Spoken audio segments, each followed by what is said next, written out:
जय श्री कृष्णा। राधे राधे दोस्तों, गाय को कौन सा फल खिलाने से उत्तम फलों की प्राप्ति होती है? दोस्तों, एक समय की बात है, देवर्षि नारद भगवान शिव के दर्शन करने के लिए कैलाश पर्वत की ओर निकल पड़ते हैं। तभी उन्हें रास्ते में अनेक गाय दिखाई पड़ती हैं और गायों के साथ अनेक शेर भी घूम रहे होते हैं। दो विपरीत पशुओं को एक साथ देखकर उन्हें बड़ा विस्मय हुआ। तभी उन्हें एक मनुष्य दिखाई पड़ता जो गायों के साथ खड़ा है और उन्हें भोजन करा रहा है। देवर्षि नारद उस मनुष्य के पास जाते हैं और पूछने लगते हैं, हे विप्र, यह कौन सा प्रदेश है? यह स्थान बड़ा ही विचित्र दिखाई पड़ रहा है।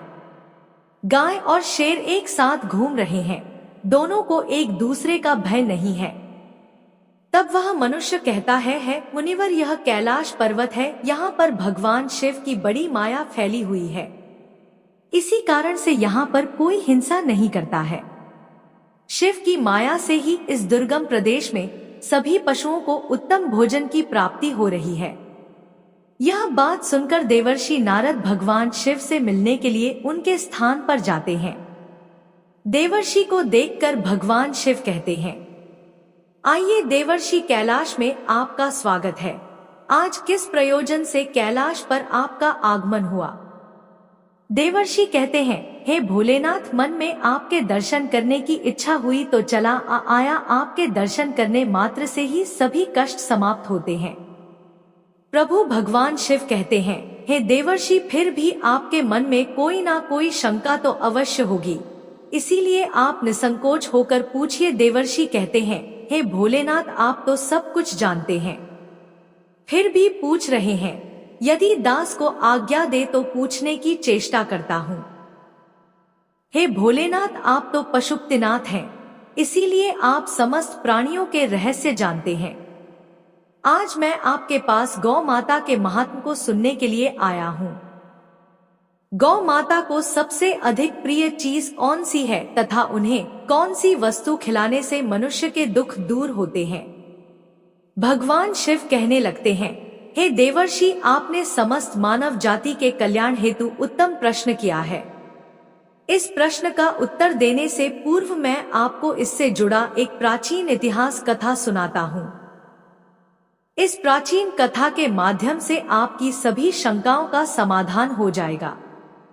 इसीलिए आप इस कथा को ध्यान से पूरा सुनिए। जो भी इस कथा का श्रवण करता है उसके समस्त पापों का नाश होता है, उसे दुर्गम से दुर्गम स्थान में उत्तम फल की प्राप्ति होती है। देवर्षि कहते हैं, हे भोलेनाथ, आपके मुख से इस कथा को सुनना मेरा परम सौभाग्य है। कृपया आप इस कथा को अवश्य कहिए, मैं इसे ध्यान पूर्वक सुनूंगा और इसका प्रचार करूंगा। फिर भगवान शिव नारद जी को कथा सुनाने लगते हैं। हे देवर्षि, पूर्व काल की बात है, पृथ्वी लोक पर एक अत्यंत दुर्गम मरुस्थल है। उस मरुस्थल प्रदेश में कोई भी मनुष्य प्राणी जीवित नहीं रह सकता। वह प्रदेश प्राणियों के लिए भय उत्पन्न करने वाला तथा अत्यंत दुष्कर है। वहां पर कोई भी मनुष्य प्राणी निवास नहीं कर सकता। उस स्थान पर केवल प्रेत का ही वास रहता है। वहां की भूमि तपीएफ निवास करते हैं, जो अत्यंत दुष्ट और भयंकर है। उस मरुस्थल प्रदेश में सूखे हुए और थोड़ी छाया वाले वृक्ष ही उगते हैं। शमी, खैर, पलाश, करील, तीलू आदि प्रकार के वृक्ष ही उस स्थान पर रहते हैं। कांटों से भरे हुए यह वृक्ष अत्यंत भयंकर दिखाई पड़ते हैं। उन पर कोई फल नहीं उगते हैं, इसी कारण से कोई प्राणी वहां पर जीवित नहीं रह पाते। उस स्थान पर केवल पाप करने वाले प्रेत और पिशाच ही निवास करते हैं।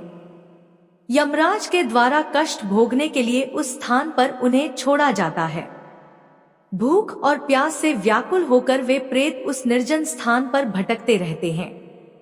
उस मरुस्थल में बहुत थोड़ी वर्षा होती है। आकाश में बादल भी कम ही दिखाई पड़ते हैं। पीने के लिए कहीं पर भी जलाशय नहीं होता है। भूमि पर जो जल गिरता है वह भी तुरंत ही अदृश्य हो जाता है। फिर एक दिन एक बनिया अपने साथियों के साथ उस निर्जन स्थान की ओर चलने लगता है। फिर दुर्भाग्यवश होकर वह अपने साथियों से बिछड़कर उस निर्जन स्थान में पहुंच जाता है। उस मरुस्थल में वह इधर उधर भटकने लगता है और अपने साथियों को खोजने लगता है। बहुत देर तक इधर उधर भटकने के पश्चात उसके मन में भ्रम होने लगता है। अधिक समय तक चलने के कारण वह भूख और प्यास से पीड़ित हो जाता है। उसे अपनी प्यास बुझाने के लिए कहीं पर भी जल दिखाई नहीं पड़ता है। फिर एक स्थान पर खड़ा होकर वह चारों ओर देखकर सोचने लगता है, किस दिशा में गांव है, किस दिशा में जल है, मैं कहाँ जाऊं, लगता है अब इसी स्थान पर मेरी मृत्यु हो जाएगी। इतना सोचकर वह भगवान विष्णु की आराधना करने लगता है। फिर उसी समय उसे कुछ प्रेत दिखाई पड़ते हैं जो उसी की तरफ आ रहे होते हैं। उन प्रेतों के भयंकर रूप को देखकर वह बनिया भयभीत हो जाता है। वे सभी प्रेत भयंकर आवाज करते हुए उसकी तरफ ही आने लगते हैं।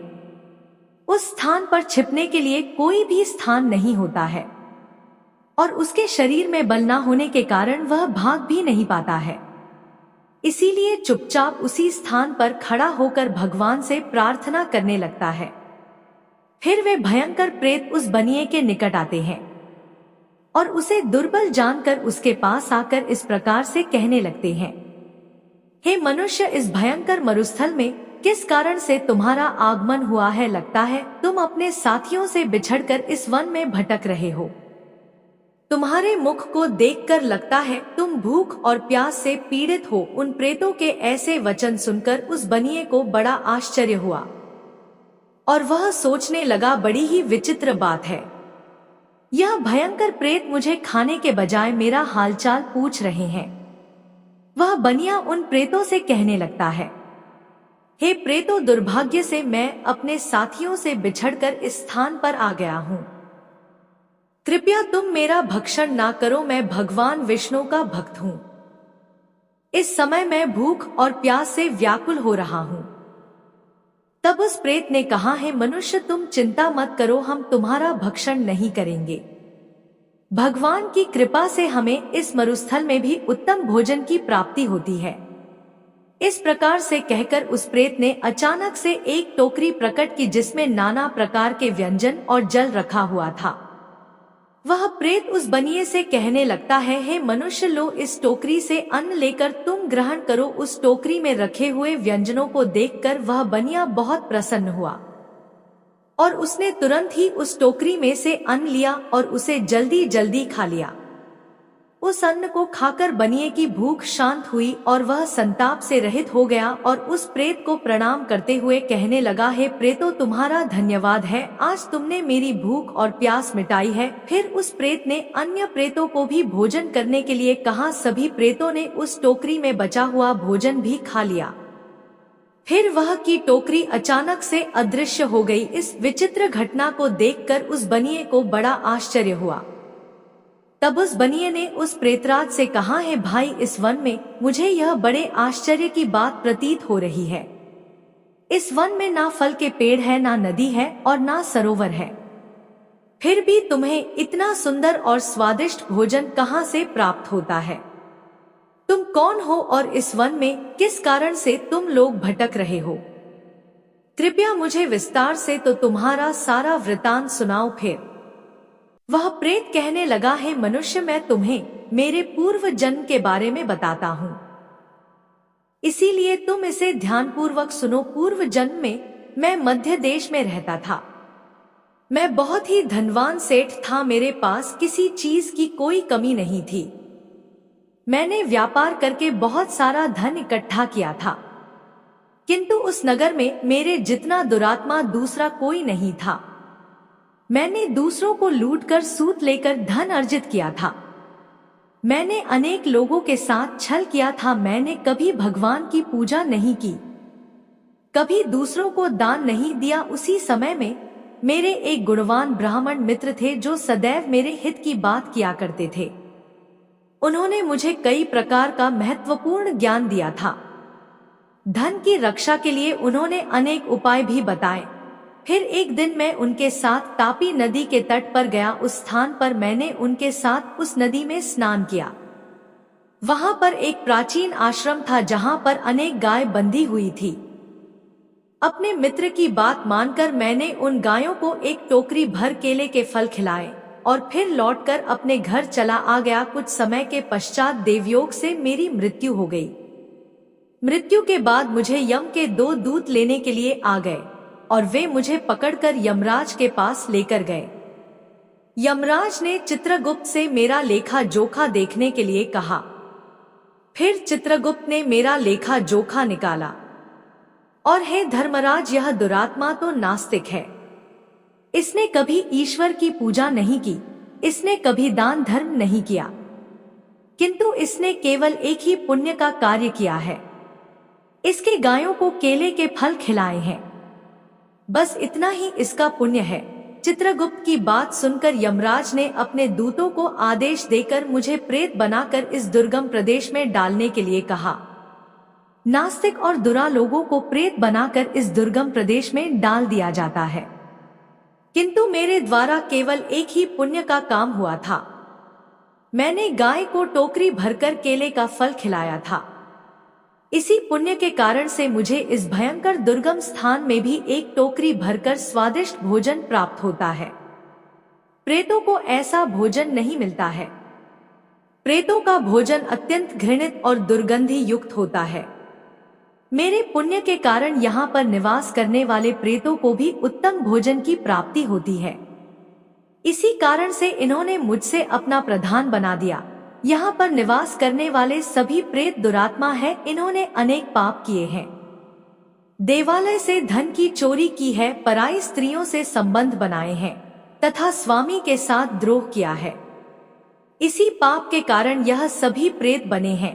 भगवान विष्णु परमात्मा है और आप भगवान विष्णु के परम भक्त दिखाई पड़ते हैं, इसीलिए आपके इस स्थान पर आने से मेरी मुक्ति हो जाएगी और मुझे उत्तम गति प्राप्त होगी, परंतु मेरे बगैर यह सभी प्रेत इस मरुस्थल में कष्ट भोग। इसीलिए आप मुझ पर कृपा करके मेरे इन सभी प्रेत मित्रों की मुक्ति के लिए उपाय कीजिए। हे मनुष्य, मैंने हिमालय पर्वत की एक गुफा में खजाना छिपाया है। आप उस खजाने को प्राप्त करके इन प्रेतों की मुक्ति के लिए इनका श्राद्ध तथा तर्पण आदि कार्य करो। इतना कहकर वह प्रेत अदृश्य हो जाता है और उसे मुक्ति मिल जाती है। फिर वह बनिया हिमालय पर गया और उसने वहां पर उस प्रेत के द्वारा बताया गया खजाना प्राप्त किया और फिर वह गया तीर्थ में प्रेतों की मुक्ति के लिए श्राद्ध करने के लिए चला गया। वहां पहुंचकर उस बनिए ने उन प्रेतों के लिए श्राद्ध करना आरंभ किया। जिस दिन वह जिस प्रेत का श्राद्ध करता, वह प्रेत रात को उसके सपने में आकर उसे दर्शन देता और कहता है, हे महाभाग्यशाली है। इस प्रकार से अनेक दिनों तक उस बनिए ने वहां पर सभी प्रेतों के लिए श्राद्ध किया और सभी प्रेत एक एक करके उसके सपने में आकर उसे दर्शन देने लगे और सभी प्रेतों को मुक्ति प्राप्त हुई। फिर वह बनिया अपने घर पर लौट आया और भगवान विष्णु की भक्ति करने लगा। तदनंतर दीर्घ काल के बाद उस बनिए की मृत्यु हुई और वह भी परम दुर्लभ धाम वैकुंठ को चला गया। महादेव कहते हैं, हे देवर्षि, इस प्रकार से मैंने आपको गाय को केले का फल खिलाने का महत्व सुना दिया है। जो मनुष्य नित्य गाय की सेवा करता है, उसे केले का फल खिलाता है, उसे उत्तम गति की प्राप्ति होती है। गायों के 6 अंग गोबर, मूत्र, दुग्ध, दधी और घृत यह अत्यंत पवित्र और शुद्धि के साधन भी हैं। गोबर से बेल वृक्ष उत्पन्न हुआ जिसमें मेरा ही वास होता है।